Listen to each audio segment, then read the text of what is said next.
कृपा का स्मरण करके निमग्न हृदय, प्रेम में डूब गए सुखदेव जी और फिर सावधान होकर के सुदामा जी का परिचय दिया।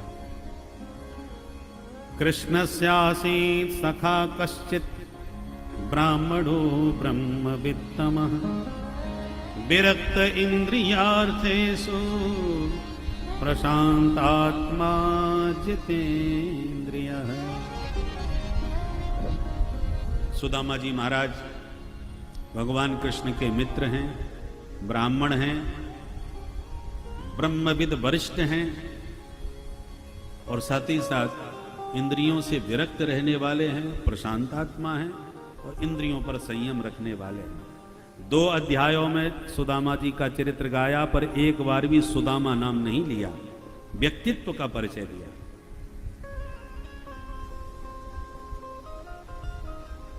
व्यक्ति नाम तो चाहता है पर काम कुछ नहीं करना चाहता, और यदि काम पर ध्यान दे तो नाम अपने आप हो जाता है। फिर नाम चाहना नहीं पड़ता। तुम्हारा काम अच्छा हो तो जीते जी कौन कहे, मरने के बाद भी तुम्हारा नाम अमर रहेगा। 23 वर्ष की अवस्था में भगत सिंह जी ने जो कारनामा कर दिखाया, आज भारतवासियों के हृदय में विराजमान है। तो काम दिखाने वाले तो छोटी सी अवस्था में बड़ा काम कर जाते हैं। विवेकानंद जी की बहुत लंबी उम्र नहीं थी, आदि शंकराचार्य जी की लंबी उम्र नहीं थी। छोटी छोटी अवस्था में क्या चमत्कार दिखा दिया ज्ञानेश्वर जी महाराज। ये भारत के वो विभूतियां हैं जो उन्होंने छोटी सी अवस्था में चमत्कार दिखा दिया और अमर हो गए इतिहास के पन्नों में। नाम तो हम चाहते हैं पर काम नहीं करना चाहते। और भारत के ऋषि मुनि कहते हैं काम करो, नाम अपने आप तुम्हारे आगे पीछे दौड़ेगा। और यहां पर नाम तो लिया ही नहीं, केवल सुदामा जी के व्यक्तित्व का परिचय दिया। जितेंद्रिय होना सामान्य बात नहीं, प्रशांत आत्मा रहना सामान्य बात नहीं। अंधवत पश्य रूपाणी शृणु शब्दम अकर्णवत। आंख होते हुए भी जो अंधे की तरह देखता है, कान होते हुए भी जो बहरे की तरह सुनता है। काष्ठवत पश्य वै रूपम प्रशांतस्येति लक्षणम। जितने शरीरधारी हैं उन्हें कठपुतली की तरह देखता है। दुकान पर, कपड़े की दुकान पर जाओ तो पुतले लोग खड़ा कर देते हैं और कपड़े पहना देते हैं। देखने में बड़े खूबसूरत लगते हैं, पर उनकी खूबसूरती को हम देखकर प्रशंसा करते हैं, कितना गजब का बनाया है, पर उससे दीवाने नहीं हो जाते, उसमें आसक्त नहीं होते। जानते हैं मिट्टी के पुतले हैं, चाहे जितने खूबसूरत हों।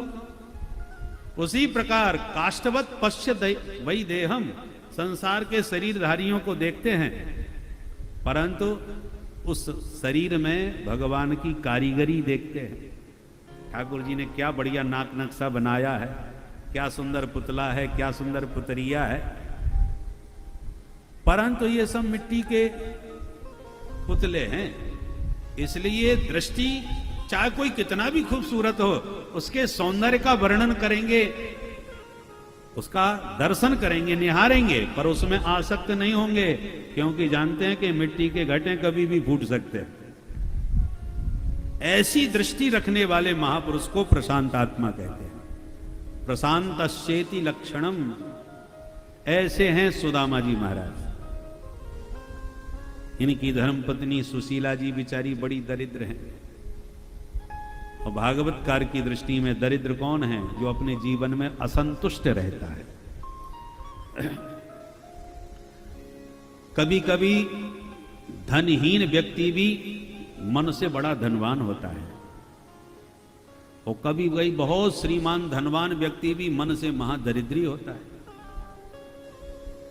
इसलिए जब आवे संतोष धन सब धन धूरी समान।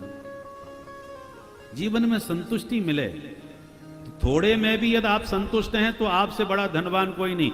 शंकराचार्य जी, आदि शंकराचार्य जी ने प्रश्नोत्तरी नाम के ग्रंथ में लिखा है कोवा दरिद्रो, दुनिया में दरिद्र कौन है? बोले विशाल तृष्णा, जिसकी तृष्णा बहुत बढ़ी हुई है वो महादरिद्री है। एक श्रीमान जी ने अपने मुनीम जी से पूछा कि ये बताओ कितना धन है मेरे पास। मुनीम जी 3 दिन के बाद हिसाब लगा के बोले सेठ जी मोटा मोटा हिसाब लगा चुका कि 7 पीढ़ी आपकी बिना कमाए बैठ के खाए तो आराम से खा सकती है, इतना माल आपके खजाने में है। सुन के सेठ जी मूर्छित हो गए, घबराए। मुनीम जी ने जैसे तैसे होश में आए। क्या हुआ सेठ जी? अरे भैया मैनेजर साहब, 7 पीढ़ी तो खा लेगी, 8वीं को क्या बचेगा? उसे भूखा मारना है क्या? कल का पता नहीं, 8वीं पीढ़ी की तुम्हें चिंता पड़ रही है। ऐसे व्यक्ति महादरिद्री होते हैं, कितना भी पा जाएं उनकी भूख कभी नहीं मिटने वाली। कल का पता नहीं, कोरोना काल में कितने चले गए, नोटों के बंडल सब धरे रह गए। जे राखे रघुवीर ते उबरे तह काल में, ठाकुर जी ने बचाया वही बच पाए। तो ये सब जानते देखते समझते हुए भी हम लोग सावधान नहीं होते। तो सुदामा जी तो कुछ भी घर में नहीं है फिर भी बड़े संतुष्ट और प्रसन्न रहते हैं, पर सुशीला के मन में धन की चाह बनी रहती है, इसलिए सुखदेव जी ने सुशीला को दरिद्र कहा। ये थोड़ी दरिद्र है। एक दिन सुशीला को किसी महात्मा से सूचना मिली कि तुम्हारे स्वामी के सखा द्वारकानाथ कृष्ण हैं, या तुम्हारे पतिदेव वहां चले गए तो चकाचक हो जाएगा मामला। तो सुशीला को विश्वास नहीं हुआ सुनकर, पूछ दिया, ननु ब्रह्मन भगवत सखा साक्षात् श्रियपति। महाराज मैंने जो सुना है क्या ये सच है? द्वारकानाथ आपके मित्र हैं? चौंकते हुए सुदामा जी बोले, हाँ बात तो बिल्कुल ठीक है, पर तुझे किसने बताया? बोले धन्य है प्रभु, इतनी बड़ी बात आपने आज तक मुझे तक नहीं बताई। सोचिए जरा सुदामा जी का स्वभाव, छोटा मोटा अधिकारी भी हमारा मित्र बन जाए तो हम 50 लोगों को तो कह ही देंगे, पर यहां भगवान उनके मित्र हैं और आज तक उनकी पत्नी को भी पता नहीं।